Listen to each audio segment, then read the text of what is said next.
요한계시록 17장 읽겠습니다.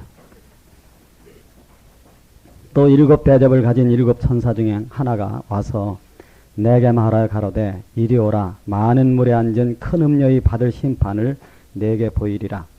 땅의 임금들도 그로 더불어 음행하였고 땅에 거하는 자들도 그 음행의 포도주에 취하였다 하고 곧 성령으로 나를 데리고 광야로 가니라. 내가 보니 여자가 붉은빛 짐승을 탔는데 그 짐승의 몸에 참남된 이름들이 가득하고 7머리와 10뿔이 있으며 그 여자는 자줏빛과 붉은빛 옷을 입고 금과 보석과 진주로 꾸미고 손에 금잔을 가졌는데 가증한 물건과 그의 음행의 더러운 것들이 가득하더라. 그 이마에 이름이 기록되었으니 비밀이라 큰 바벨론이라 땅의 음녀들과 가증한 것들의 어미라 하였더라. 또 내가 보매 이 여자가 성도들의 피와 예수의 증인들의 피에 취한지라. 내가 그 여자를 보고 기이 여기고 크게 기이 여기니 천사가 가로되 왜 기이 여기느냐. 내가 여자와 그의 탄 바 7머리와 10뿔 가진 짐승의 비밀을 내게 이르리라. 내가 본 짐승은 전에 있었다가 시방 없으나 장차 무적행으로 돌아와 멸망으로 들어갈 자니 땅에 거하는 자들로서 창세 이후로 생명창에 농명되지 못한 자들이 이전에 있었다가 시방 없으나 장차 나올 짐승을 보고 기이 여기리라.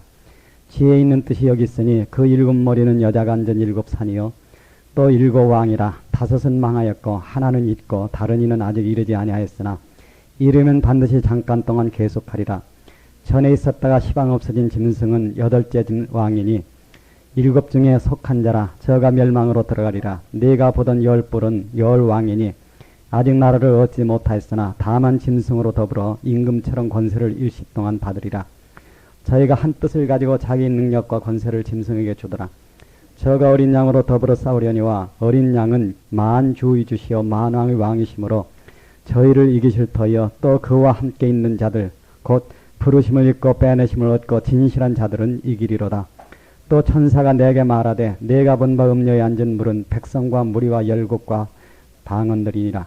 내가 본 바 이 10뿔과 짐승이 음녀를 미워하여 망하게 하고 벌거벗게 하고 또 살을 먹고 불로 아주 살이리라.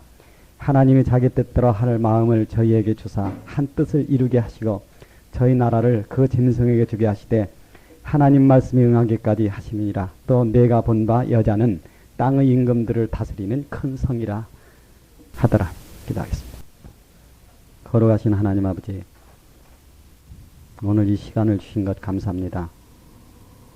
우리가 요한계시록을 배우는 목적은 세상에 급박한 때가 온다고 하는 것을 알기 위한 것이옵니다.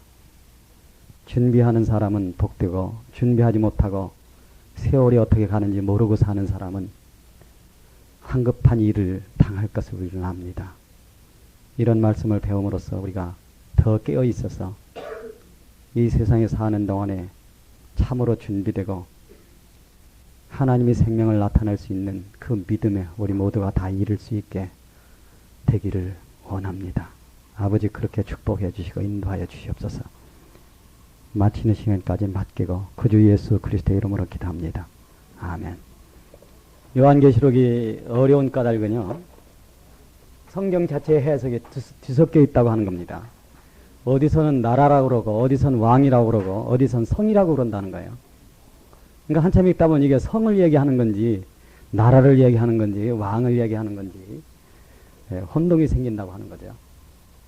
요한계시록 전체 중에서 다 엉키는 이유가 주로 이제 이 17장, 18장 때문에 그렇거든요. 그래서 2장, 3장은 엉킬 문제가 없습니다. 그건 알기가 쉬워요. 그런데 이게 나라라고 했다가 사람이 나오고 이러다 보니까 이제 그게 이렇게도 풀고 저렇게도 풀고 그러다 보니까 뒤엉켜버린다 하는 겁니다. 근데 요한계시록을 우리가 이해하는 목적은 마지막 시대에 깨어 있어야 되겠다고 하는 거고, 깨어 있는 사람은 그 사람이야말로 참으로 복된 사람입니다. 그것이 요한계시록을 배우는 가치죠. 그리고 이제 요한계시록을 푸는 데 있어서의 한 기본 원칙이 있는데, 그것이 뭐냐면은 하나님께서 왜 7년 대화 환란이라 하는 것을 이 세상에 주시느냐 하는 그 이유입니다. 그것은 왜 그러냐 하면은 7년 대환란이라는 것은 이제 하나님께서 이방의 역사를 완전히 끊으려고 하는 거죠. 그러니까는 오늘 17장도 이방의 역사를 완전히 끊는다고 하는 관점에서 보지 않으면은 헤매다가 만다고 하는 거죠. 그래서 이제 그런 관점에서 우리가 봐야 됩니다. 성전을 보면은요, 이 마당이 있고, 그렇죠? 그 다음에 성소가 있고, 지성소가 있습니다. 시간적으로 보면은 이 마당이라고 하는 것은 현재의 인류 역사입니다. 성소라고 하는 것은 천년왕국 기간이죠. 그 다음에 이 과정이 끝나면은 지성소라고 하는 영원 세계로 이제 넘어간다고 하는 겁니다. 이런 걸 우리가 봤을 때에 저거는 참 원대한 하나님의 어떤 프로그램인데, 사실 오늘을 사는 우리가 저 하나님의 원대한 프로그램을 알고 그 지성소에 가기까지 올바른 신앙을 살아갈 수 있느냐. 근데 그게 이제 신앙의 최대의 어떤 관건이죠. 그래서 모름지기 저 지성소, 말하자면 영원 세계까지 오차가 없이 갈 수 있는 신앙을 갖는다고 하는 것이 사실 가장 귀한 겁니다. 이제 그런 맥락에서 우리가 오늘 이 17장을 이해를 해야죠.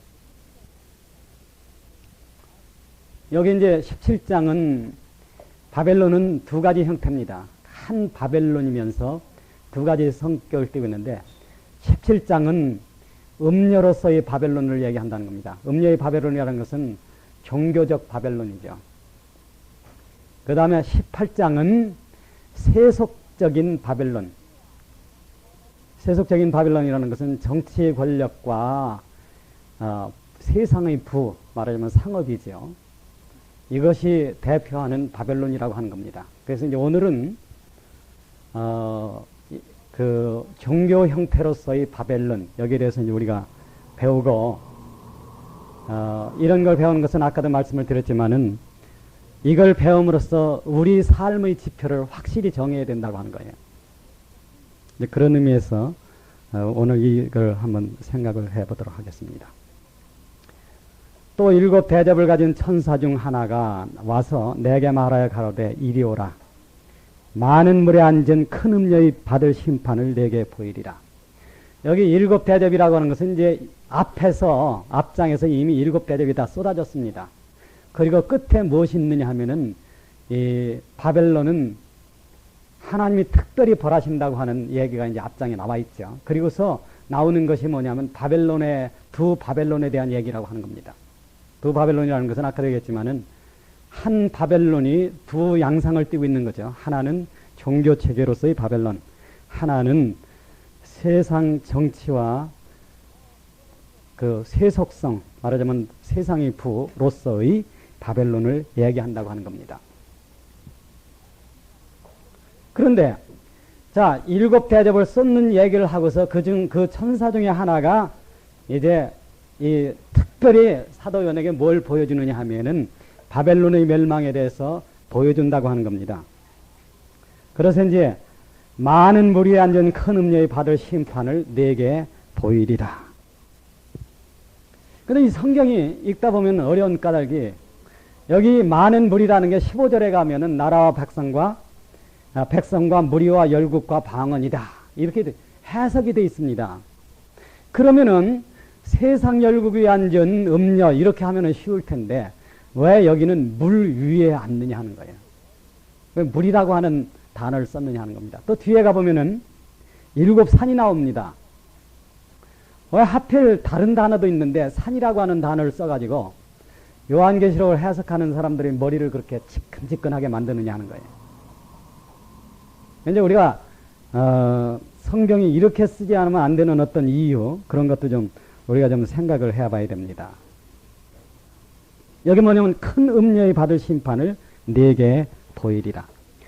그래서 이제 요한계시록에는 두 여자가 나옵니다. 12장에는 누가 나오느냐 하면 해를 입은 여인이 나오죠. 그 해를 입은 여인은 그 머리에는 면류관이 거기 12별이 있고 그 다음에 그 발을 밟고 서 있는 그 여인이 나옵니다. 이 여인은 그리스도의 신부입니다. 그런데 여기 음녀는 누구냐 하면은 그리스도의 신부가 아니고 적그리스도의 신부 노릇을 한다고 하는 겁니다. 그러니까 이제 여러분이 오늘 여기서 이 세상 전체 시스템을 우리가 이해하지 못한다고 하면은 이 요한계시록은 풀 수가 없다고 하는 거죠. 그러니까 참 여기서 조금 더 하나 좀 우리가 저기 합시다. 성경은요, 한 성경 말씀이 가깝게 이루어지는 가까운 성취가 있고 먼 훗날에 이루어지는 먼 성취가 있다는 거예요. 그러니까 근성취, 원성취하는 게 있는데 제가 지난 금요일도 그런 얘기를 했죠. 예루살렘 성이 멸망하는 것이 이미 기원전에 그 히랍의 안티오코스 에피파나스에 의해서 한 번 일어나고 똑같은 사건이 신약시대에 와가지고 로마의 타이터스 장군에 의해서 한 번 또 이루어지고 그 다음에 똑같은 사건이 훗날 적그리스도에 가서 또 이루어진다 하는 거예요. 그러니까 같은 성경 말씀인데 여러 번 되풀이돼서 이루어진다고 하는 겁니다. 가깝게 이루어지는 것은 가까운 성취, 즉 근성취다 이렇게 얘기를 하고 먼 훗날에 이루어지는 것은 먼 성취다 이렇게 얘기를 하는 겁니다. 예를 들어서 이사야서와 예레미야서에 보면은요, 바벨론에 대해서 어떤 예언이 이루어졌느냐 하면은 바벨론은 이 걸음터가 된다. 그래서 바벨론이 있던 그 자리에는 실랑이 다닐 것이다. 실랑이라는 것은 이제 일의 종류죠. 근데 사실 그게 이미 옛날에 이루어졌습니다. 그런데 여기 보면 아직도 지금 바벨론 얘기가 또 나온다고 하는 겁니다. 그러니까 옛날 이사야가 그런 예언을 하고서 100년 뒤에 바벨론이 멸망했는데 그때 그 바벨론의 멸망은 근성취, 가깝게 이루어진 겁니다. 그런데 그것으로서 구약 성경의 말씀이 끝난 게 아니라는 겁니다. 그것은 왜 그러냐 하면은 훗날에 바벨론이 다시 나와서 또 멸망한다고 하는 겁니다. 이것이 이제 먼 날의 성취고 오늘 이 바벨론에서 이제 우리가 배우는 거죠. 여기서 이제 또 하나 조금 좀 보고 얘기를 합시다. 그 성령으로 나를 데리고 광야로 가니라. 성경에는 광야라는 의미가 여러 개 있습니다. 그러니까 이스라엘 민족이 애굽에서 나와서 가나안에 들어가기까지 걸었던 땅, 그게 이제 광야죠. 광야라고 하는 것은 넓을 광자가 아닙니다. 넓을 광자 옆에 날일자가 붙은 거죠. 이 광야라고 하는 것은 황량하다고 하는 뜻입니다. 가도 가도 바람만 불고 풀 한 폭이 나지 않고 그런 게 광야죠. 이것이 신약시대에 와서는 어떤 의미로 쓰여지느냐 하면은 오늘 우리가 사는 이 세상의 광야다 하는 의미로 쓰여집니다. 그래서 세례 요한은 도성 안에서 회개를 부르짖지 않고 광야에 나가서 회개를 부르짖었어요. 그러니까 세상에서 사람 보기에 잘 되는 기독교를 따라가는 사람은 도성으로 가라는 사람이고 사람 보기에 황량한 기독교를 따라가는 사람은 광야로 나가지만은 거기서는 선지자의 음성을 들을 수 있다는 겁니다. 그것은 히브리서에 있는 것처럼 영문 밖에서 그에게 나아가자는 그 영문 밖, 그것이 이제 광야의 의미로 쓰여졌죠. 그런데 여기 보니까 사도 요한을 갖다가 어디로 데려가면 광야로 데려간다는 거예요. 여기서 또 요한계시록을 읽을 때 우리가 그 좀 잊어서는 안 될 내용이 있는데 그것이 뭐냐 하면은 내가 성령에 감동하였더니 하는 말이 나온다는 겁니다.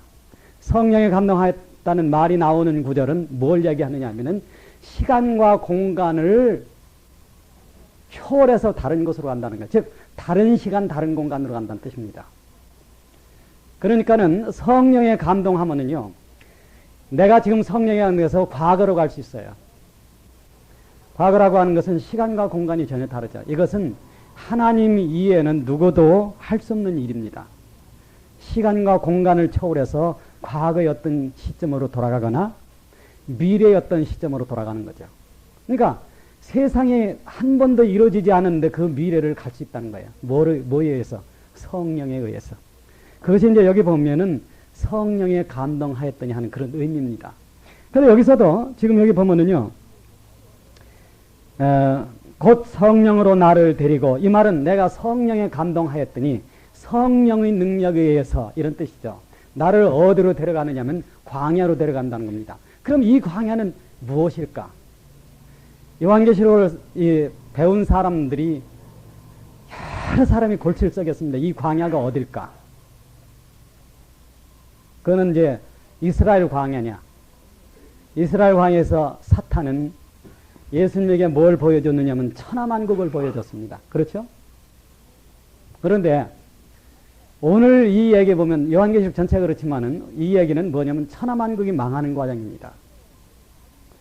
천하만국이 망하면은 어떤 날이 오느냐면 지구상에 사는 모든 사람이 하나님을 아는 지식을 얻는다는 겁니다. 그리고 하나님의 영구한 하나의 목적이 이루어집니다. 이 우주 전체의 목적에서 가장, 우주가 존재하는 가장 근본적인 목적은 목숨을 다하고 뜻을 다하고 마음을 다하고 성품을 다하여 주 너희 하나님을 사랑하라. 우주에 존재하는 모든 만물은 하나님을 그렇게 사랑하는 세계로 가는 겁니다. 그래서 만물을 만드신 하나님이 홀로 하나가 되는 그런 세계로 가는, 그게 이제 영원 세계입니다. 그러니까 목숨을 다해서 뜻을 다해서 성품을 다해서 마음을 다해서 하나님을 사랑하는 세계로 가는데, 그 하나님을 사랑하는 세계까지 가려면은 천하만국이 멸망해야 된다는 거죠. 그 천하만국이 멸망하는 얘기를 여기서는 뭐로 표현하냐면 무너졌도다 큰 성 바벨론이야, 이렇게 이제 표시한다는 거예요. 그런 의미에서 우리가 이걸 이해한다 그러면은 좀 이해하기가 쉽죠. 자, 그럼 여기 광야는 어디냐? 뭐 여러 가지 해석이 있지만요, 제가 볼 때 가장 가까운 해석은 이 광야는 노아의 홍수가 끝난 지상이라고 한 거예요. 자, 한번 이제 우리가 생각해 봅시다. 창세기 1장에서 11장까지는 인류 역사의 개요입니다. 요약입니다. 그것이. 성경이 얼마나 오묘하냐면 벌써 역사가 어떻게 간다고 하는 것을 제일 앞에서 11장 속에 요약을 해놨습니다. 나머지는 이제 그 요약된 대로 풀려가는 역사죠.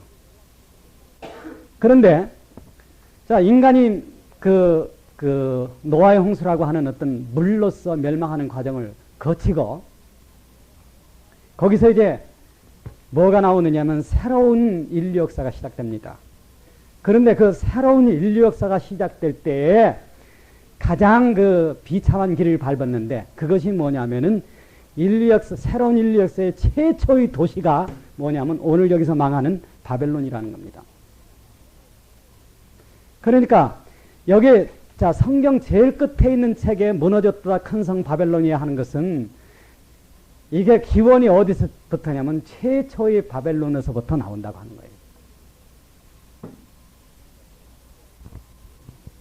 그러니까 이제 그 바벨론이 세워지기 시작한 그 광야, 그것은 홍수가 끝난 뒤에 인류가 퍼지기 시작하던 그 시점으로 돌아간다고 하는 거죠. 그런데 거기에 뭐가 있었느냐 하면은 7머리와 10뿔이 있는 짐승이 있고 그 짐승 위에 여자가 있었다고 하는 겁니다. 7머리와 10뿔이 있는 것은 사탄의 모습입니다. 이것은 사탄을 육화한 적그리스도의 모습이기도 하다는 거예요. 그런데 이미 노아의 홍수가 끝나고 최초로 인류 문명이 발달하기 시작하면서 거기에 뭐가 있었느냐 하면은 7머리와 자꾸 머리라고 되는데 머리와 10뿔 가진 짐승이 거기 있었고 음녀가 거기 있었다는 겁니다. 이것은 뭐냐 하면은 천하만국이라고 하는 인류 역사는 바로 음녀의 역사라고 하는 거예요. 이것이 다니엘서에서 보여줄 때는 우상의 모습으로 그 역사가 보여지는 겁니다. 그러니까 인류 역사는 우상숭배의 역사다. 이건 우리가 보면 압니다. 왜 그러냐면은 사람들이 하나님을 찾기보다는 내 영광을 찾고 하나님이 거룩하심을 찾기보다는 세속적이며 더러운 것을 찾는다 하는 거예요. 지난 주간에 제가 어떤 그 프로그램을 봤더니 나도 깜짝 놀란 걸 봤습니다. 모피 코트 하나가 1억 500만 원인가 그렇다고 그래요. 후들후들한 이태리제 양복에 300만 원인데 없어서 못 판답니다. 무슨 백이 하나가 950만 원이에요. 저게 저런 사람들이 대한민국에 있었던가. 대한민국에서 많은 군인들이 옛날에 피 흘려 죽을 때 저런 사람들을 위해서 죽었던가. 그런 생각이 들더라고요. 그런 허망한 세상. 그것이 뭐냐면은 바벨론은 이제 그 18장에 이제 그런 내용이 나오죠. 바벨론으로 표현되는 그러한 세계라고 하는 겁니다. 자, 여기 이제 뒤로 조금 더 가봅시다. 9절에 보면은요, 지혜 있는 뜻이 여기 있으니 그 7머리는 여자가 앉은 7산이요 7왕이라. 5은 망하였고 하나는 있고 다른 이는 아직 이르지 아니하였으나. 여기 보면은, 자, 이제 지금 어디서부터 얘기가 됐느냐 하면은, 옛 바벨론. 그러니까 신할 땅에서 처음 바벨탑을 쌓았고, 그래서 똘똘 뭉쳐가지고 하나님께 반역하는 그 현장에서부터 지금 우리가 얘기를 시작하는 겁니다. 그 바벨탑을 쌓았던 사람이 누구냐 하면 니므롯이라고 하는 사람이죠. 그래서 이 사람은 세상의 첫째 영걸이요. 이 사람은 누구냐 하면은 바로, 훌륭한 사냥꾼이라. 그래서 후세에 니므롯과 같은 사냥꾼이 없더라. 그렇게 얘기를 했다고 하는 거예요. 사냥꾼이라고 하는 것은 물론 짐승을 잡는 그 포수지만은 여기서 역할이라고 하는 것은 세계 지배자라고 하는 뜻입니다. 그런데 문제는 니므롯이라고 하는 어떤 한 사람은 겉에 나타나는 어떤 인물이고, 이 사람을 지배하는 뒤에 숨은 어떤 세력이라고 하는 것은 무저갱에 있는 세력으로서 사탄이라고 하는 겁니다. 그 사탄은 인류 역사가 지금 처음 신할 땅에서부터 역사가 퍼지고 최초의 도시가 만들어질 때 이미 거기에서 역사하기 시작했다고 하는 거예요. 그러니까 그때서부터 지금 그 짐승을 타고 있는 음녀가 있었다고 하는 거죠. 여기 이제 7산이라고 하는 것이 이게 해석이 구구합니다. 어떤 사람은 그건 로마를 가리킨다. 로마에는 7산이 있다고 합니다. 그래서 제가 여기다 적어왔어요. 여러분들 한번 외우지는 말고 이건 못 외웁니다. 한번 들어보십시오. 그 산이 어떤 산인지. 아벤치네, 고메리안, 에스기리에, 자니큐란, 파라데노, 퀴리날, 비니말, 이렇게 7산이 있다고 그래요. 그러니까 7산 위에 있는 것은 이것은 로마다. 그렇게 이제 해석을 합니다. 그런데 그렇게 하기에는 좀 궁색하다 하는 거예요. 왜 그러면 지금 이것은 천하만국을 얘기하는 거기 때문에. 왜 그러냐? 천하만국이 멸망하지 않으면은 그리스도가 다스리는 한 평화의 나라, 의의 나라, 이건 올 수 없다고 하는 겁니다. 그런데 우리가 구약성경부터 읽어보면요, 하나님께서는 어떤 나라나 어떤 산을 뭐로 어떤 사람을 뭐로 표시하느냐면은 산으로 표시한다고 하는 겁니다. 왜 그러냐 하는 걸 이제 우리가 한번 생각해 보죠. 세상에는 산들이 많이 있습니다. 산이 이렇게 있으면은 그 뒤에 또 산이 있고, 이 앞에 낮은 산도 있고 높은 산도 있고 뭐 여러 가지가 있습니다. 그런데 많은 산들을 이 뒤에서부터 저 끝까지 보면은요, 그 중에서 높은 산은 봉우리가 쭉 이렇게 이어서 보여요. 그러나 그 밑에 있는 낮은 산들은 보이지 않는다는 겁니다. 우리가 인류 역사를 꿰뚫어 보면요, 인류 역사에서 큰 역할을 한 사람들이 굉장히 많습니다. 뭐 어중이 떠중이. 그런데 그 중에서 여러 역할을 한 사람 중에서도 이렇게 옆에서 끝까지 바라보면요, 그 중에서 출중하게 역할을 한 사람들이 볼 수 있다는 거예요. 그러니까 인류 역사에서 출중하게 특별한 역할을 한 사람들을 꿰뚫어 볼 때 이 사람들은 어떤 식으로 보이느냐 하면 높은 산봉우리처럼 보인다고 하는 겁니다. 성경에서는 그래서 역사 속에서 어떤 역할을 한 사람들을 뭐로 표현하냐면 산이다, 그렇게 얘기하는 겁니다. 그 산에 해당하는 사람들이 많죠.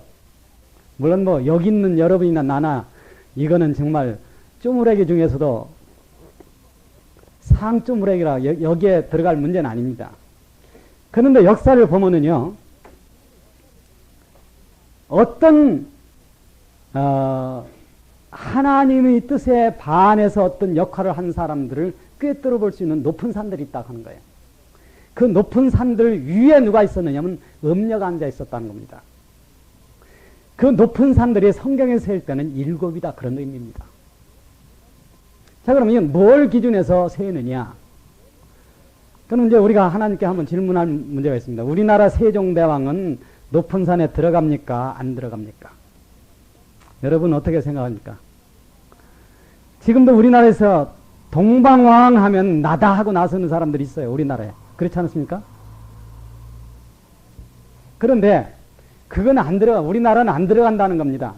왜 안 들어가느냐 하면은 이스라엘과 직접적인 관계를 맺고 높은 산이 되지 않았다는 거예요.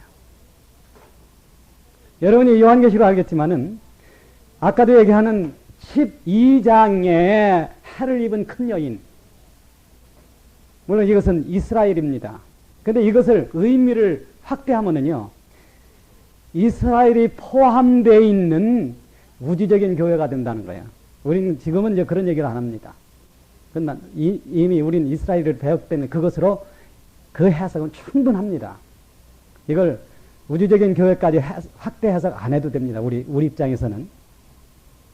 그런데 자, 이스라엘을 건져낼 뿐만 아니라 이스라엘을 대적하는 이방 세계에 대해서 하나님이 징벌하는 것이 요한계시록 얘기이기 때문에 지금 여기서 7산은 뭐냐면 7왕이거든요.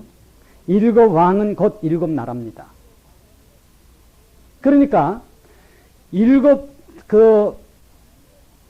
산에 해당되는 7왕이 누구냐 하는 것을 우리는 성경에서 찾아야 된다 하는 겁니다. 이것은 기준이 뭐냐 하면은 이스라엘과 관련이 되어 있는 역사 속의 7왕. 그것은 물론 7나라지요. 예를 들어서 이렇게 산이 이렇게 생겼다고 하면은 한 나라에도 왕이 여럿입니다. 그렇지 않습니까? 그런데 여기서 산으로 계산하는 것은 이 여러 왕 중에 제일 높은 걸 계산한 거예요.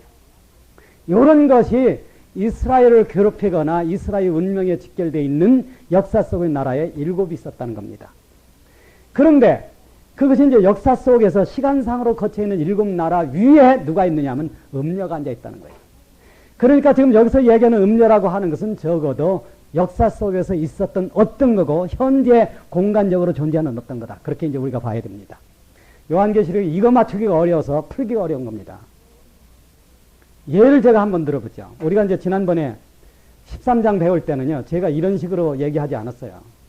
13장 배울 때는 10나라가 형성되는 과정에서 5은 있고 하나는 5은 망하고 하나는 있고 하는 그거를 10나라가 형성되는 과정을 제가 비춰서 얘기를 했죠.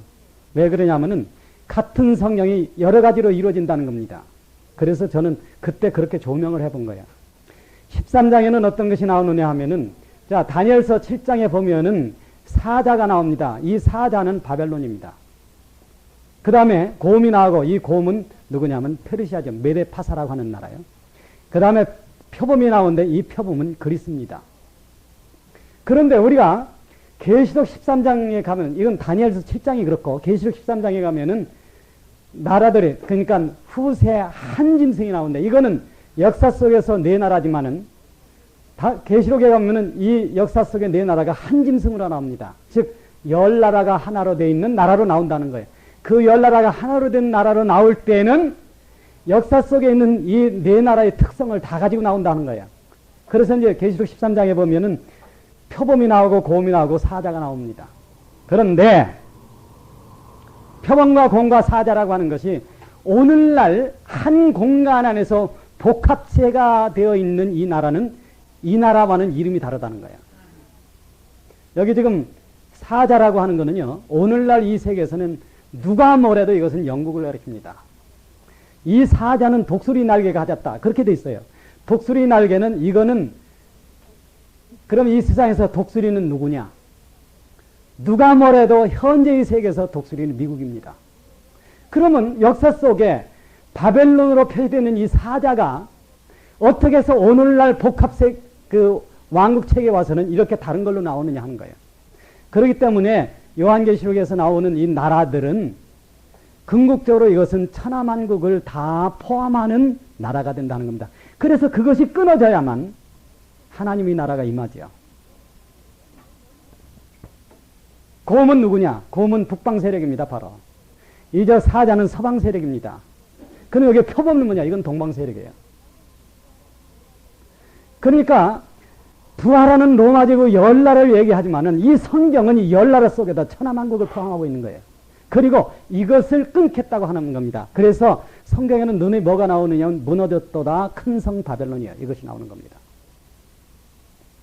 우리 참 이 사실을 우리가 들을 때 참 아멘 하지 않을 수가 없어요. 그런데 여기서 보면 이 음녀는 7산 위에 앉았다. 이건 이제 우리가 공간적으로 보지 말고 시간적으로 한번 보자 하는 거죠. 그럼 7산은 앞에서부터 어느 산이냐 하는 거예요. 산이라는 의미 아시죠? 산은 봉우리가 여러 있지만 그 중에 제일 높은 봉우리 하나를 계수를 한다는 거죠. 그런데 자 지금 사도 요한이 살던 시대, 그러니까 사도 요한이 이 계시를 받는 시대에 지금 있고 하는 나라는 로마 제국입니다. 사도 요한이 지금 계시를 받는 순간에 있던 나라는 로마 제국이라는 거예요. 근데 이 앞에 5은 망하였고 하는 게 나와요. 그런 그 앞에 있는 5은 우리가 뭘로 봐야 되느냐? 성경에서 찾아야 된다는 겁니다. 왜 그러냐면요. 성경은 여러 사람의 적그리스도 모형이 기록이 되어 있다는 겁니다. 근데 최초의 적그리스도의 모형이 누구냐 하면은 바벨론에 나와 있는 니므롯이라고 하는 거죠. 그 다음에 이집트에는 뭐가 기록이 됐느냐면 바로라는 것이 뭐냐 하면 적그리스도의 모형입니다. 이집트에 기록된. 아시리아는 이거는 그 예레미야하고 이런 데 보면 아시리아는 적그리스도 모형이 나오는 이건 거기는 그냥 아스로인 그렇게 돼 있어요. 여기서 적그리스도 모형이라고 하는 것은 북이스라엘을 망하게 한 사네립이라고 하는 사람입니다. 그 다음에 신바벨론이 있는데 이 신바벨론은 이거 연속이에요. 고 바벨론이 연속입니다. 그래서 이것은 한 나라로 친다 하는 거예요. 그럼 고 바벨론과 신바벨론에서 고 바벨론에서 나왔던 니므롯, 신바벨론에서 나오는 느부갓네살 그런 이것은 하나로 본다고 하는 거예요. 그러니까 이것은 이제 적그리스도의 모형이 나오는죠. 페르시아에는 여러분 페르시아는 이스라엘 민족에 좋은 일 했습니까? 나쁜 일 했습니까? 고레스가 바벨론으로부터 이스라엘을 해방한 사람입니다. 그럼 이스라엘을 해방한 사람이 과연 적그리스도의 모형이냐? 그렇지 않죠. 여기서는 이 페르시아에서 산으로 보이는 인물은 누구냐 하면은 이스라엘 민족을 완전히 멸하려 했던 하만입니다. 여러분 하만 알죠? 에스더에 나오는 하만. 그 다음에 히랍에서는요. 그럼 누가 적그리스도의 모형으로나 이것은 바로 그 유명한 안티오코스 에피파네스예요. 이 사람은 바로 기원전 165년에 예루살렘을 점령하고 예루살렘 성전의 지성소에 돼지머리를 갖다 놓았던 사람입니다. 이거는 정확하게 훗날 7년대 환란 동안에 적그리스도가 자기 우상을 갖다가 지성소에 세우는 것, 이 그림자입니다. 그러니까 에피판에서는 이건 근성치고 적그리스도는 원성치죠. 원자가 뭘 원자입니다.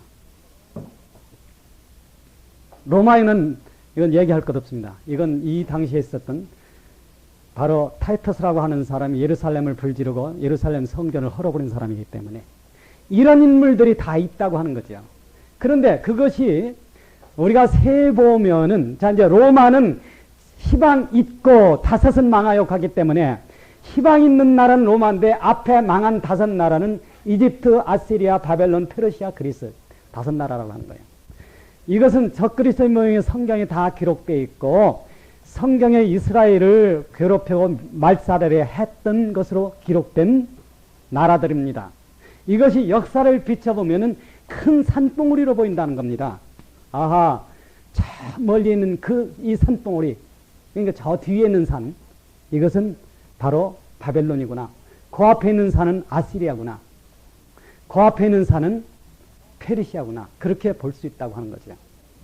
그런데 여기서 이제 문제는 뭐냐 하면은 음녀는 7산 위에 앉아 있다는 겁니다. 그러니까 이 음녀는 하루에 나타나는 것이 아니고 인류 역사가 발생하면서 있었던 전체적인 음녀라고 하는 거죠. 이 음녀라고 하는 말은 하나님을 못 믿게 하고 우상숭배를 하게 하는 역사 속의 하나의 종교 체계라는 겁니다. 이 하나의 종교 체계의 근원이 어디냐면 바로 바벨론이라고 하는 겁니다. 그러니까 이미 앞에서도요, 여러 번 무너졌도다 큰 성 바벨론이 하는데, 이게 큰 성 바벨론이 하는 게 요한계시록만 해도 6번이 나와요. 이것이 무너지고 나서 뭐가 오느냐 하면은 바로 우리가 참 고대하는 하나님의 나라, 그것이 임한다는 겁니다. 그래서 너희는 이렇게 기도하라. 나라의 임하옵시며. 나라라는 말은, 성경의 나라는 킹덤이거든요. 이건 왕국이라고 하는 뜻입니다. 그러니까 성경에서 천국이라고 하는 것이 왕국이라는 뜻입니다. 전에도 제가 얘기했죠. 그 뜻을 풀이하는 데서는 여호와의 증인들이 제일 정확하게 사용한다는 거예요. 항상 그 사람들은 왕국 하니까.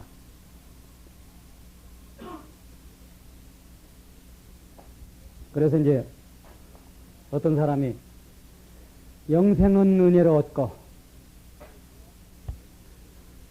왕국은 행위로 들어간다. 현혹되지 마십시오. 은혜나 행위라고 하는 것은 동전의 양면입니다.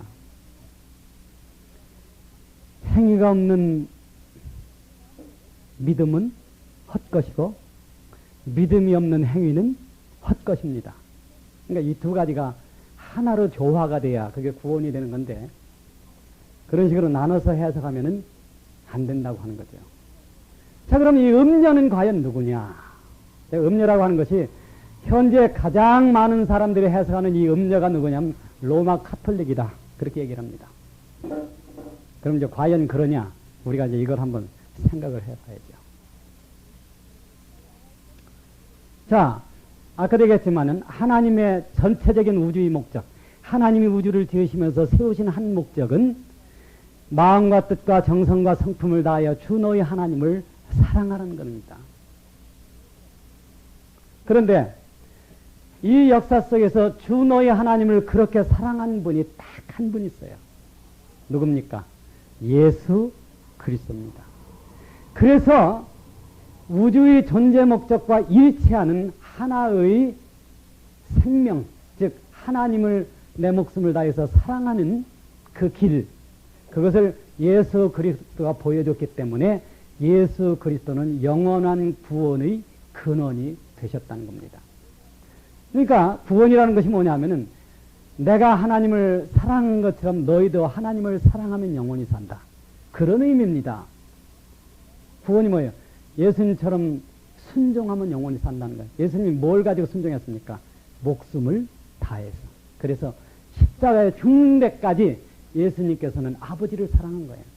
누구든지 요렇게 하면은 영원히 산다. 그것이 복음입니다. 복음이라는 거 이해 가죠? 그렇게 되면요. 그렇지 않습니까? 하나님을 사랑하면 영원히 산다는 거예요. 그런데 하나님을 사랑하라 하면은 사람들이 뭘 일으키면 두드러기를 일으킨다는 겁니다. 왜? 그것은 근본 사람이 타락할 때 사람이 자기를 사랑하고 살도록 타락했다는 거예요. 자기를 사랑하고 사는 것을 우상숭배다 그러는 겁니다. 그럼 이제 여기서 이 음녀가 누구냐 하는 걸 생각해 봐야죠. 물론 음녀라고 하는 것은, 음녀라는 의미가 뭐냐면은 남편을 버린 여자지요. 그렇지 않습니까? 그런 의미에서는 우리나라에서 춘향이처럼 참 위대한 인물이 없어. 춘향이는 참, 물론 소설이지만은 참 위대한 어떤 소설입니다. 그래서 끝까지 자기 남편을 사랑한 한 여자. 가장 위대하죠. 오늘날에는 신랑감을 고르는데 뭐로 고르느냐 하면은 쓸데없는 것 가지고 고른다 하는 겁니다. 그 사람이 무슨 사자가 붙었느냐. 그래가 신부를 고르는데도 열쇠 몇 개 가져오느냐. 그래서 가져오는 지참금이 적으면 오는 날부터 구박을 하기 시작하는 거예요. 그래서 파경이 이런 것이 많습니다. 제일 더러운 결혼 체계, 결혼 방법. 결혼이라는 것은 사람을 소중히 여길 수 없다면 결혼이 될 수 없는 겁니다. 아무리 못나고 마음에 안 들어도 그 사람을 소중히 생각하는 것이 결혼의 의미죠. 그렇지 않겠습니까?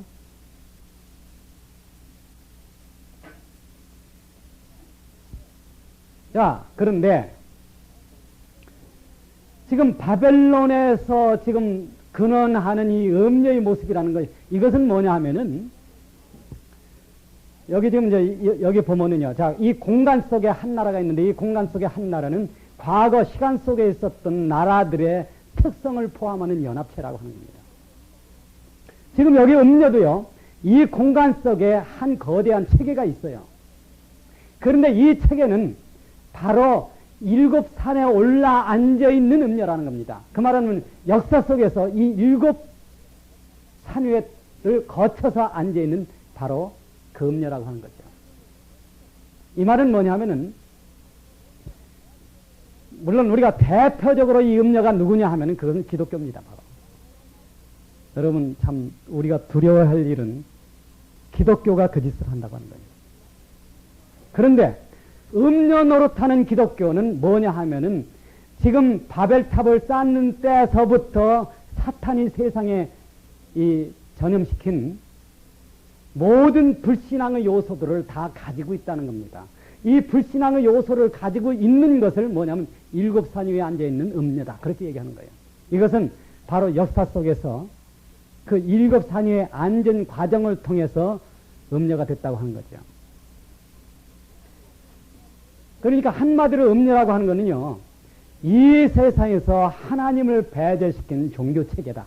그렇게 하면 됩니다. 그럼 우리가 생각할 때 세상에는 많은 종교가 있는데, 예를 들어서 이제 뭐 불교도 있고 마하미교도 있고 일본의 신도도 있고 중국의 유교도 있고 중국의 도교도 있고 인도의 힌두교도 있고 많잖아요. 그런 것은 다 어떻게 수용하느냐 하는 겁니다. 그런데 성경은 간단해요. 그 모든 것이 어디서 나왔느냐면 바벨탑에서 나왔다 하는 겁니다. 어떻게? 성경은 그것을 뭐라고 하느냐면 하나님께서 저들의 말을 어떻게 하는 겁니까? 혼잡겠다. 혼잡겠다는 것은 종교가 나눠지는 걸 얘기하는 겁니다. 말이 혼잡했다는 건 언어가 달라졌다고 이렇게 우리가 극단적으로 생각하지만은 언어가 달라졌다고 하는 것은 역사에 보면은요, 종교의 차이에서 오는 겁니다.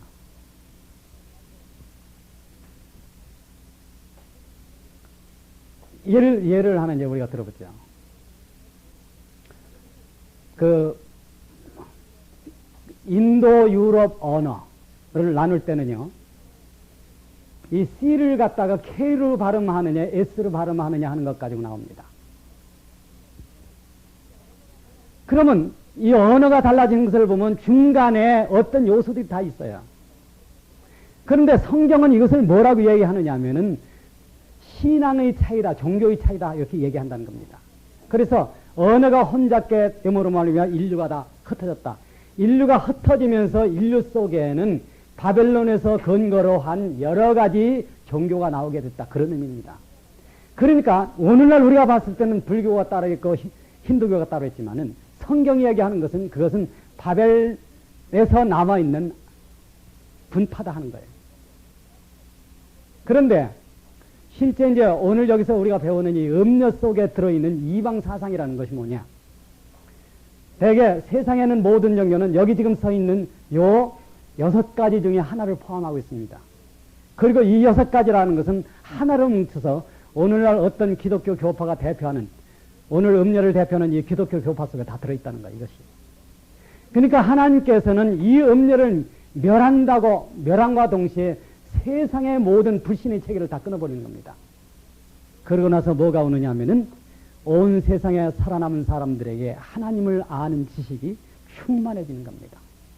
그것이 세상이 망하는 방법이에요. 망해도 참 이상하게 망하죠. 어떻게 세상이 망하니까 하나님을 아는 지식이 다 촉마되냐. 왜 그러냐면 이 모든 것이 끊어지기 때문에 그렇다는 거예요. 자, 오늘날 과학이나 사회나 종교나 모든 것 속에 들어있는 어떤 사상, 그 중에서 가장 널리 퍼져 있는 것이 범신론이라고 하는 겁니다. 범신론이라고 하는 것은 범신론이라는 것은 이 우주의 모든 객체 속에 신이 들어있다고 보는 거예요. 그 신은 객체 속에 있지만은 이 물리적 우주 속에 하나의 신으로 들어있다. 그렇게 얘기하는 겁니다. 그것이 뭐냐면 이제 범신론이라고 하는 거죠. 그런데 사람들이 지혜 있다고 하는 사람들은 차츰 여기 다 빠진다고 하는 겁니다. 자, 영생이 뭡니까? 영생은 뭐냐 하면은 유일하신 참 하나님과 그의 보내신 자 예수 그리스도를 아는 것입니다. 그거예요. 근데 벌써 이 물리적 우주 속에 신이 들어있다고 이렇게 믿으면요, 유일하신 참 하나님과 그의 보내신 자 예수 그리스도는 알 수 없습니다. 절대 모르는 거예요. 기독교는 유일한 길입니다. 오직 하나 열려진 길이죠. 그것이 뭐냐 하면은 보이는 물리적 세계를 초월해서 예수 그리스도로 말미암아 만유를 지으신 참 하나님께까지 이르렀을 때 그것을 영생이다. 그렇게 얘기합니다. 그러니까 이 범신론이라는 게 퍼진다고 하는, 범신론은 뭐 오늘 과학사상 여러 군데 다 퍼지죠. 한다고 하면은 참으로 하나님을 아는, 유일하신 하나님과 그의 보내신 자 예수 그리스도를 아는 길이 없어진다는 거예요. 이것을 처음에 시작한 것이 누구냐면 그 장본인이 누굽니까? 7머리와 10뿔 달린 짐승이라는 겁니다. 이것은 무적행의 세력을 가지고 있는 존재죠. 그러니까 자, 이것이 나타난 것은 음녀로 나타났지만 이 음녀는 누굴 타고 있느냐 하면은 바로 이 짐승을 타고 있다고 하는 겁니다. 그 다음에 뭐가 있냐면 다신론이라는 거 있어요. 다신론이라고 하는 것은 신성시한 우주가 국지적으로 인격화한 신이 되는 것을 다신론이라고 합니다. 이 말은 뭐냐면 범신론에서 조금 발달한 것, 갈라져 나오는 거죠. 범신론은 모든 물체 속에 하나의 신이 들어있다는 걸 얘기하는 거예요. 이게 범신이야. 모든 물체 속에 신이 있다고 하는 것이. 다신이라는 것은 물체별로 인격화한 신이, 다른 신이 존재한다는 거예요. 그러니까 뭐 산에도 신이 있고, 이제 그 다신론적인 범신론과 다신론이 짬뽕이 되는 것이 우리나라에서 산신령사상이라는 겁니다. 어떤 산에 신이 있다고 합니다. 그건 물질 속에 신이 있다고 믿는 것과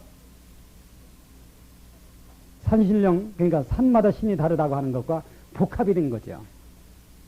그런데 성경은 에베소에 보면은 만유 위에 계시고 만유를 통일하시고 만유 가운데 계시다. 그건 뭐냐 하는 겁니다. 만유 가운데 계신 그 하나님은 범신론이 아니냐 하는 거예요. 아니죠. 성경에 나서는 만유 가운데 계신다고 하는 것은 보이지 않는 하나님이 우주 가운데 영광으로 나타나는 겁니다. 그 하나님은 사람이 구원되어서 사람이 만유 속에 하나님의 삶을 살아줄 수 있을 때에 만유 안에 하나님이 계시는 형상으로 나온다는 거예요. 그러니까 하나님에게서는 사람이 구원된다고 하는 게 가장 소중한 일이죠. 그런데 사탄은 이 길을 다 막아버리는 겁니다. 뭘 가지고? 사이비한 어떤 사상을 가지고. 그것이 사람 속에 퍼지는 다신론이라고 하는 거, 범신론, 이런 거죠. 그런데 여기에 이제 한술 더 터서 나오는 것이 뭔 진화론이라는 겁니다. 오늘날 학문 속에 진화론이 퍼져 있죠. 진화론은 과학적으로 입증을 할 수가 없습니다. 심증을 갖고 믿는 거지. 여기서 원숭이에서 사람이 나올 것이다. 그렇게 심증을 가지고 믿는 거지. 도저히 진화론은 실험을 할 수가 없어요. 왜 그러냐면 실험을 해보려면 적어도 최소한 사람 하나가 3억 년은 살아야 실험을 할 수 있어. 안 그렇겠습니까? 두고 봐야죠. 근데 이 세상에 3억 년 사는 사람이 없다는 겁니다. 그러니까 실험을 할 수 없는 걸 그렇다 믿는 거기 때문에 진화론은 신앙이지 과학은 아니라는 겁니다. 역시. 어떤 신앙? 그래서 진화론은 어떤 걸 믿느냐 하면요. 인격화한 자연의 힘이 스스로 높은 수준의 어떤 것을 창조해 나간다. 그게 진화론이에요. 그런데 이것은 성경과 정반대되는 겁니다. 성경은 항상 무엇을 얘기하냐면 만물이 있기 전에 태초에 하나님이 계셨다. 만물은 그 태초에 나타난 하나님으로부터 나온 것이다. 그래서 인간이 영원히 산다고 하는 것은 유일하신 참 하나님과 그의 보내신 자 예수 그리스도를 아는 것이다. 요게 이제 참 생명의 길인 것입니다. 여기에 반대되는 것이 뭐냐 하면 이제 진화론 이런 거죠. 여기서 또 이제 뭐가 가지가 쳐나오는 물환론이라는 게 나옵니다. 물환론이라고 하는 것은 물체 속에 정령이 들어있다는 거예요. 이건 범신론의 일종인데 범신론과 타신론이 모양을 갈아입은 것이 물환론입니다. 물환론은 물체 속에 정령이 있어가지고 윤회한다는 거예요. 그래가지고서 이제 어떤 사람이 죽으면은 공덕을 쌓고 죽으면은 좋은 것으로 나가고 진화를 하고 악덕을 쌓고 나가면 나쁜 것으로 퇴화한다는 거예요.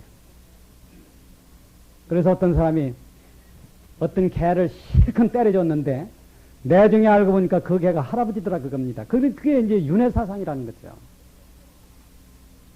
그러니까 이것은 인간이 영광이 사는 그 세계를 지향하는 것하고는 전혀 다른, 일괄적으로 보면 이것은 일곱 머리와 열뿔 달린 짐승의 어떤 작품이라고 하는 겁니다.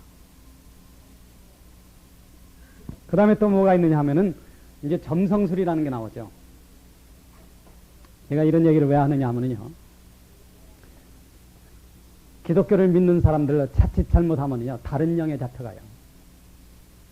다른 영에 잡혀간다고 그것은 성경이 얘기하는 유일한 참 영생의 길을 따라가지 않는다는 겁니다. 그 다른 영이라고 하는 것이 뭐냐? 예를 들어서 이런 거 어떤 것이 침투한다는 겁니다. 여기 지금 점성술이라고 하는 것은 뭐냐면 점성술은 이 지상에 있는 모든 것은 별자리와 같은 형태로 지어진다는 거예요. 하늘엔 별자리가 몇 개 있습니까? 88개, 지금 사람이 뭐 더 있겠죠. 이름 붙이면은. 근데 88개 있습니다. 88개 중에서 88개 별자리 있는 중에서 특별히 지구상에 일어난 모든 것과의 운명을 결부시킨 것이 뭐냐면 12개가 있습니다. 이 12개를 갖다가 12궁성이라고 하고 여기서부터 나오는 것이 뭐냐 하면은 이제 간지라고 하는 거예요. 간지라고 하는 것은 열들과 열을 복합해서 만들고 이것이 한 바퀴 삥 돌아가지고 같은 해가 오는 것. 예를 들어서 저는 이제 김효생인데 김효년이 오는 것은 금년이 무슨 해입니까? 김효년이죠. 제가 한갑입니다, 바로. 김효년이 된다고 하는 것은 이게 이 열들하고 열을 갖다가 이걸 조합하는 거예요. 조합하는 게 아니라 이렇게 돌려가며 쓰는 거예요. 그래서 60년 만에 한 번 옵니다. 60년 만에 한 번 오는 것을 환갑, 돌아올 환자, 환갑이라고 얘기하고 환갑이 오는 것처럼 엄청난 일을 어떤 사람이 거꾸로 행할 때 그것을 육갑, 팔갑 한다. 육갑하네 이렇게 얘기해요. 육갑한다는 말은 환갑 또는 일을 한다는 거죠. 이런 것이 뭐냐면 점성술입니다. 즉 하늘의 별자리와 같은 일이 땅에서 벌어진다는 거예요. 그러니까 사람들은 땅에서 벌어지는 일을 판단하기 위해서 거꾸로 뭘 가지고 판단 근거를 삼느냐면 하늘의 별자리를 가지고 삼는다는 거예요. 그것을 점성술이다 하는 거죠. 그런데 사람의 운명이라는 것은 하나님 편에서 볼 때는요. 둘 중에 하나입니다. 영생이냐 영원한 멸망이냐. 그렇죠? 그런데 엉뚱한 어떤 이런 이단적인 사상 이런 것들이 난무하면요. 결과적으로 이것은 하나님을 믿는 일을 못하게 만들어 버린다는 겁니다. 그래가지고 보면은 무슨 뭐 도시마다 뭐가 있느냐면 무슨 철학관 이렇게 5대산 철학관 하고서 누가 있느냐면 어떤 18살 먹은 어떤 처녀가 앉아있다 그래요. 그럼 사람들이 그 앞에 가서 돈 놓고 자기 운명에 대해서 묻습니다. 세상에 참 병신짓을 해도 그래 18 먹은 처녀가 세상에 뭘 합니까? 거기다 놓고서 내 운명을 묻는 거예요. 내 운명이라는 것은 성경에 기록이 되어 있습니다. 그렇죠? 믿으면 영원히 살 것이고 안 믿으면 영원히 멸망한다. 그게 운명이야. 그런데 그 길을 따라가지 않고 엉뚱한 데에 나간다. 이게 점성술입니다. 이 모든 것은 궁극적으로 어디에 이르느냐 하면 우상숭배에 이른다 하는 겁니다. 우상이라는 게 뭡니까? 우상이라는 것은 참 목적에 가기 전에 나오는 유사품입니다. 바로 모조품.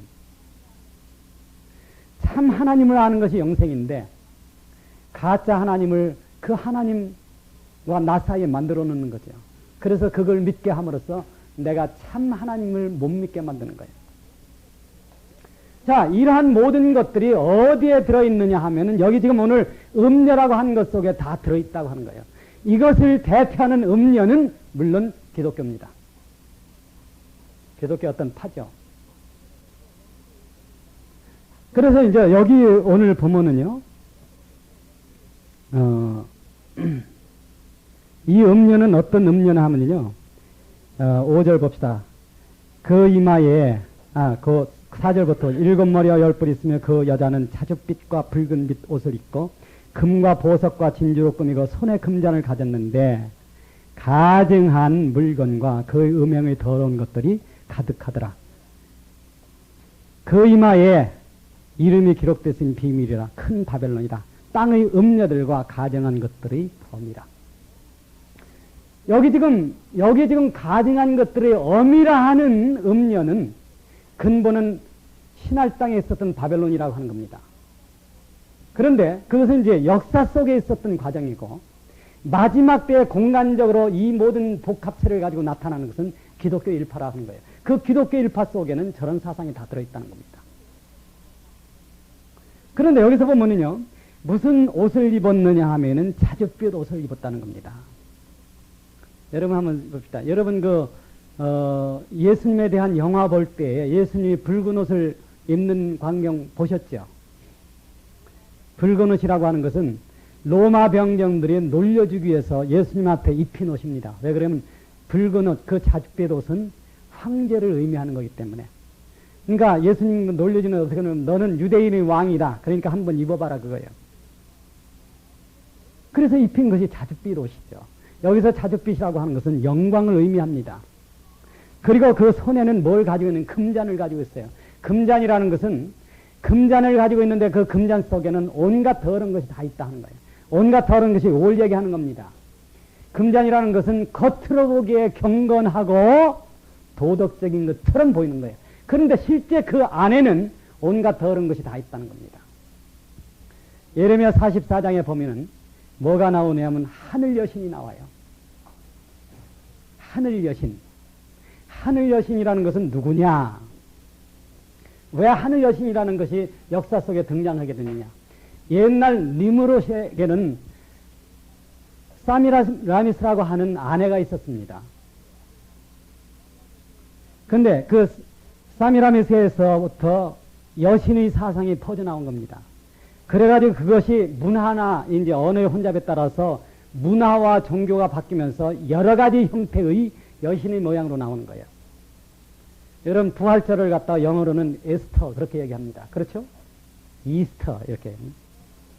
그런데 이스터라고 하는 근원이 어떤 그 미국 학자의 말을 빌리면요, 그 이스터라고 하는 단어의 어원이 이스타롯이라고 하는 거예요. 이스타롯이라고 하는 것은 바로 이 니므롯 아내 사미라미스의 변형된 이름입니다. 그러니까 여러 나라에 예를 들어서 이제 뭐 로마의 비너스라든가 이런 모든 것들이 바로 사미라미스의 변형된 신의 이름입니다. 그것이 이제 구약 성경에서는 그 당시에 무슨 뭐 이스타롯이라든가 이시스라든가 여러 가지, 애굽에서는 이시스라고 얘기하고 피닉에서는 이스타롯이라고 얘기하고 여러 가지 형태죠. 여기서 나온 이것들이 그때 사람들이 여왕으로, 그러니까 하늘 여신으로 섬기기 때문에 예레미야 44장에는 이제 그런 이방 우상을 갖다 설명할 때 하늘의 여신이라고 얘기한다는 겁니다. 그런데 이 하늘의 여신이 은근슬쩍 기독교인에 들어온 게 있어요. 그것이 뭔지 여러분 아시겠죠? 그래서 오늘날에는 성당 주위에 상을 만들어 놓고 사람들이 그 앞에 촛불을 켜놓고서 빈다 하는 거예요. 즉 음행의 가증한 것이 이 금잔 속에 다 들어있다는 겁니다. 물론 이 음녀는 마지막 때에 대표를 그게 하지만은 음녀 전체라고 하는 것은 사탄이 만들어 놓은 이방 사상이라는 겁니다.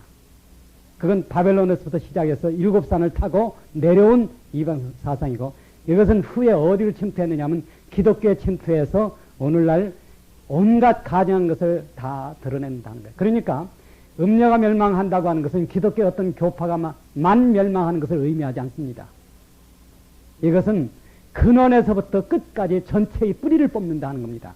그런 의미에서 이 얘기를 뭐라고 부르냐 하면은 무너졌도다 큰 성 바벨론이야. 그렇게 얘기하는 겁니다. 자, 여기서 보면 사도 요한 시대에 하나는 다섯은 망하였고 하나는 있고 하나는 아직 이르지 아니하였으니 이르면은 잠깐 동안 계속될 것이다 하는 거예요. 그 잠깐 동안이라는 것은 3년 반을 얘기합니다. 왜 그러냐면요, 지금 이 말씀이 계시는 시점이 어디냐 하면은 전 3년 반이 끝나고 후 3년 반으로 들어가는 시점에서의 설명입니다. 물론 앞에 있는 16장에서는 벌써 7번째 대접이 다 쏟아지는 것까지 끝난 얘기죠. 그러나 이제 전에도 말씀드렸지만은 17장, 18장도 역시 이것은 순서에 의한 기록이 아니라 사파적인, 즉 의미를 설명하기 위한 삽입절이라고 하는 거예요. 그런데 잠시 동안 계속하리라. 그 여기서 보면 이제 그런 게 있죠.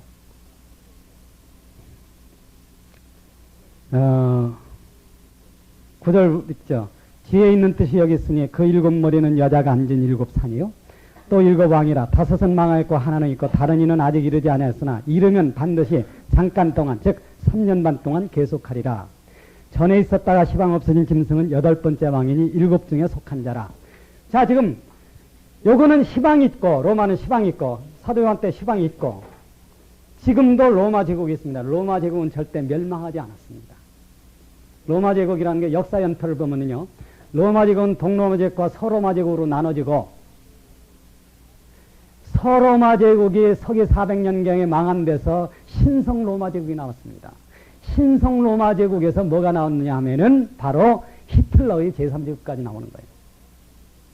물론 제3제국이라는 것은 그 독일에 대한 얘기지만은 거기서부터 뭐가 나오냐 하면 10가락이 나옵니다. 그러니까 로마 제국이라는 것은 현재도 이름은 죽었지만은 실체는 살아있다는 겁니다. 여기서 뭐냐면 10가락이 나오는 거죠.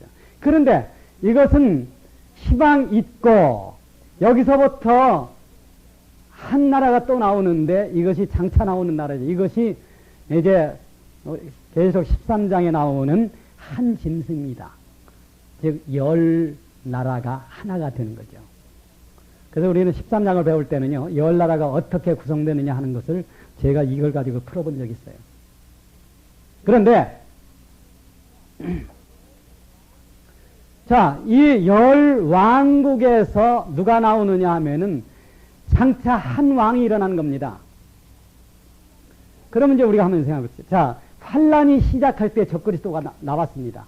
이것은 계시록 6장을 본 흰 말을 탄 자가 나오는 거니까. 그런데 이 적그리스도는 전 3년 반이 끝나면서 일시로 죽게 되었던 것처럼 됩니다. 그리고 죽게 되었던 것처럼 된 상태에서 이게 부활하는 겁니다. 부활할 때 누가 오냐면 무저갱에서 올라오는 사탄이 여기 들어간다는 거예요. 이것은 의미상의 무저갱입니다. 여기서 무저갱에서 올라온다는 것이 사탄은 지금도 놓여있기 때문에 이 죽게 되었던 자가 다시 나을 때 사탄이 들어가면서 이것은 명실공히 사탄의 후손으로 육화하는 거죠. 이 시점에서 이것이 전 3년 반이 끝나고 후 3년 반이 들어가는 시점입니다. 그러면은 요 7번째 왕은 나타나면 잠시 잠깐, 그 3년 반 동안 계속하는 거예요. 있는데, 자, 여기 지금 예를 들어서 적그리스도가 죽게 되기 전에는 이게 7번째 왕입니다. 그런데 이것이 죽게 되었다가 다시 살아나면은 이게 8번째 왕이에요. 이 8번째 왕은 7번째 왕에 속한 거예요. 그리고 나서 여기 다시 살아날 때는 명실공히 육한 사탄이기 때문에 이것이 이제 멸망의 가증한 것으로 변신합니다. 그런데 이게 변신하면서 뭐를 하느냐 하면요, 이 음료를 먹어치워요. 여기 그렇게 되어 있죠. 음료를 먹어치운다고 하는 것은 전 3년 반이 끝나서 후 3년 반에 들어갈 때는 전 3년 반 동안에 적그리스도가 열나라를 통일하는데 크게 기여한 것이 뭐냐면 바로 이 음료입니다. 이것은 상부상조하는 거예요. 그러니까 음료는 짐승을 타고, 짐승은 음료의 어떤 도움을 받아가지고서 열불을 장악하게 되는데, 이제 전 3년 반이 끝나서 이 적그리스도가 죽게 되었다가 다시 살아나서 8째 왕이 될 때는요, 7번째 왕에 속한 8번째 왕이 될 때는 음료의 도움이 없어도 된다는 거예요. 그때는 이 음료를 죽여버립니다. 없애버리는 거죠. 그래서 실제 이제 7년 환란 동안에 전 3년 반이 끝나면요, 지구상에 있는 종교 체계는 적그리스도한테 망합니다. 근데 우리가 이제 한 가지 여기서 재밌는 현상을 보는데요. 현재의 종교 체계는 이거는 없어져야 됩니다. 범신론, 다신론, 진화론, 불활론, 점성술, 우상숭배, 여기에 대해서 이단적인 기독교 교리 다 없어져야 됩니다. 이걸 안 없애면은요, 세상에는 만민이 어린아이에서 어른까지 다 하나님을 알게 된 시대가 오잖아요. 이게 다 없어져야죠. 그래서 어느 방향으로 나가느냐 하면 유일하신 참 하나님과 그의 보내신 자 예수 그리스도를 아는 방향으로 나간다는 거예요. 이걸 하나님은 없애길 원하십니다. 이 모든 것을. 그런데 하나님이 누굴 통해서 없애느냐면요, 바로 이거의 도움을 받은 적그리스도를 통해서 이걸 없애버립니다. 그러니까 적그리스도는 지가 이걸 없애는 줄 알지만은 여기 그렇게 됐죠. 하나님이 자기 뜻대로 할 마음을 저희에게 주사. 한 뜻을, 자기 뜻대로 할 마음은 적그리스도의 마음이고, 한 뜻을 한 것은 하나님의 마음입니다. 세상의 악도 결과적으로 하나님의 뜻을 성취해야 하는 것을 반대할 수 없고, 거기에 하나님이 원하는 대로 쓰임을 받는다는 거예요. 그래서 이런 체계가 끊어진다고 이야기하는 거죠. 그러면요, 이 짐승은 이 음료의 살을 먹습니다. 살을 먹는 게 어떻게 하는 거냐? 예를 들어서 우리가 복숭아를 먹으면 복숭아 살을 먹습니다. 씨는 안 먹습니다. 그죠? 딱딱하니까. 종교 체계가 만들어 놓은 모든 좋은 것은 내 중에 이제 이 정치 체계로서의 바벨론이 다 취한다고 하는 거예요. 물론 그것도 금방 멸망합니다. 그것이 다음 우리 일요일 날 배울 18장의 얘기죠. 그렇게 함으로써 하나님께서는 천년왕국을 열 수 있는 길을 다 마련하신다고 하는 겁니다. 자, 여기서 이제 가장 중요한 것이 뭐냐? 자, 우리가 이것을 왜 배우느냐? 이것은 그 원대한 이 존재의 목적, 우리가 이 세상에 존재하는 것은 그 나라에 가기 위한 거죠. 지금 우리가 이걸 배움으로써 우리는 참 준비해야 됩니다. 전 상당히 이 문제를 심각하게 생각하고 있어요. 만약 여러분들이 요한계시록을 배움으로써 이 길을 준비한다고 하면은 성경에 기록된 것처럼 이 말을 읽는 자와 듣는 자와 그 가운데 있는 것을 지키는 자들이 복이 있다. 그것이 바로 우리들의 축복이 된다고 하는 겁니다. 예수 그리스도를 믿는다고 하는 것은 낮아지는 길을 선택하는 거예요. 얼마나 낮아지느냐? 창세기 보면은 아담이 이제 흙으로 돌아가게 됐을 때 아담에게 뭐라는 내 근본된 토지를 갈 것이니라. 토지를 간다고 하는 것은 나는 바위덩어리와 같이 완고한 어떤 마음으로 구성된 인간이죠. 이것이 부서져야 됩니다. 어디까지? 씨앗이 자라서 생명을 나타낼 수 있을 흙으로 될 때까지 이게 부서져야 돼. 완전히 고운 가루가 돼야 됩니다. 그러면은 그 흙에서는 생명이 심어져서 생명이 나올 수 있다고 하는 거예요. 그것이 죽음의 길입니다, 바로. 우리는 참 오랫동안 이 죽음의 길에 대해서 배워왔습니다. 낮아져야 돼.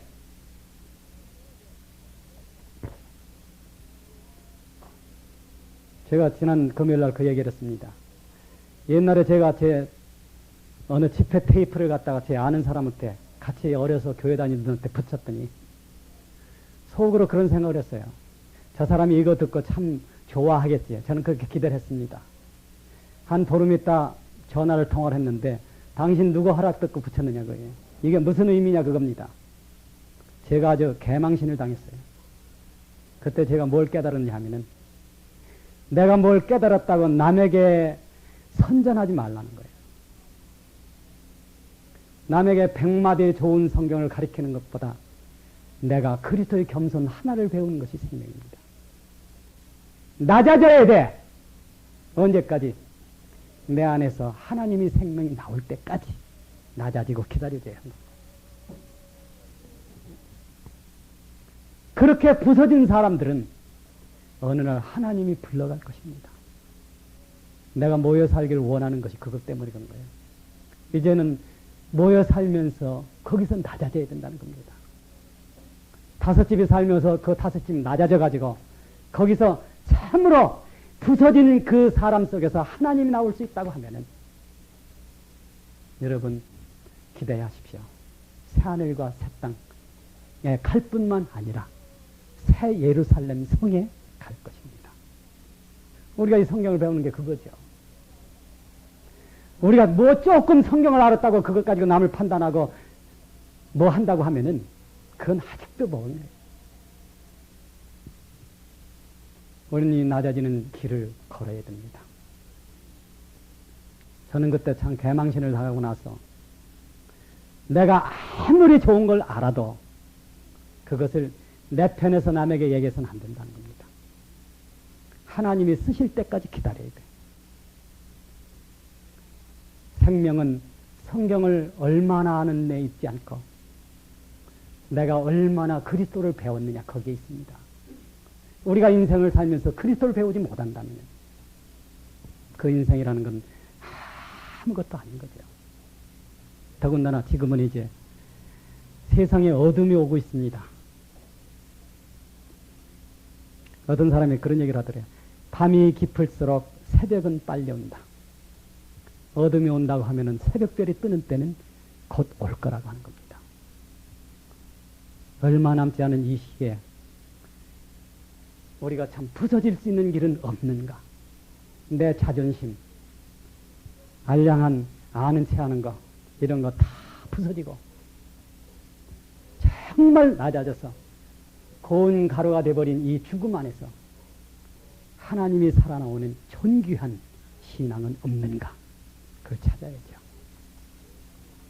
그러니까 앞으로 이제 모여 살기를 원하는 분들, 모여 살면 좋은 것만 있을 거다. 그렇게 생각하지 마십시오.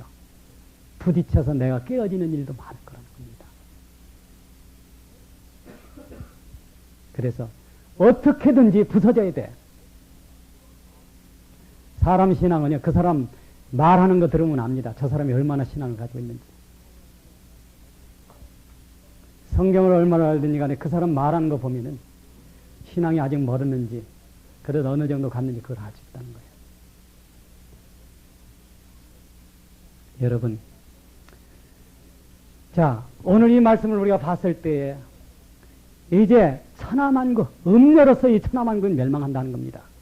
이것은 실제 하나님이 우리 발 앞에 지금 당도한 어떤 일을 우리에게 말씀해 주시는 겁니다. 우리는 어떤 사람이 되어야 마땅하냐. 정말 고운 가루로 죽어버린, 고운 가루가 될 때까지 죽어버린 내 안에서 하나님이 나오고 예수 그리스도가 나온다고 하면 그것이 참 신앙이라고 하는 겁니다. 여러분이나 나나 그런 방향으로 나가십시다. 잘못된 거 고쳐야 돼. 시건방 소리 하는 거 고쳐야 합니다. 여러분이 가진 신앙, 내가 가진 신앙, 여러분이 아는 성경식, 내가 가진 성경식, 여러분이 깨달은 거, 내가 깨달은 거, 이거 몇 번을 쳐야 되느냐 하는 거야. 다 놓고 죽음이라고 하는 그리스도의 모습을 배워야 돼. 그래서 고운 가루가 될 때까지 부서져야만 거기서 하나님이 살아나옵니다. 그게 참 생명길입니다. 바로. 그런 의미에서 우리는 소망을 가지십시다. 18장에 대해서는 이제 우리가 다음에 공부하고요. 아마 근본 개념, 지금 이런 게 이런 얘기구나 하는 것은 아마 감을 잡았을 줄로 압니다. 우리가 18장을 끝나면은 이제는 참 신나는 내용이죠. 영원히 의로 다스릴 그리스도가 다시 오시는 그런 내용이기 때문에 그런 데서도 소망을 가지고 나가십시다. 기도하겠습니다. 감사하신 하나님 아버지, 오늘 참 어려운 문제를 생각해 봤습니다. 역사 속에 앉아있는 이 음녀를 하나님이 멸하신다고 하는 거 얼마나 감사한지요. 아버지 하나님, 우리가 우상숭배에 빠지지 않고 유일하신 참 하나님과 그의 보내신 자 우리 주 예수 그리스도를 바로 아는 신앙에 살도록 우리를 인도해 주시옵소서. 나에게 남아있는 교만한 거, 사탄의 모습들 아버지 꺾어주시고 지워주시고, 그로 말미암아 내 안에, 우리 안에 온전한 그리스도의 모습이 나타날 수 있도록 우리를 인도해 주시고 축복해 주시옵소서. 구주 예수 그리스도 이름으로 기도합니다. 아멘.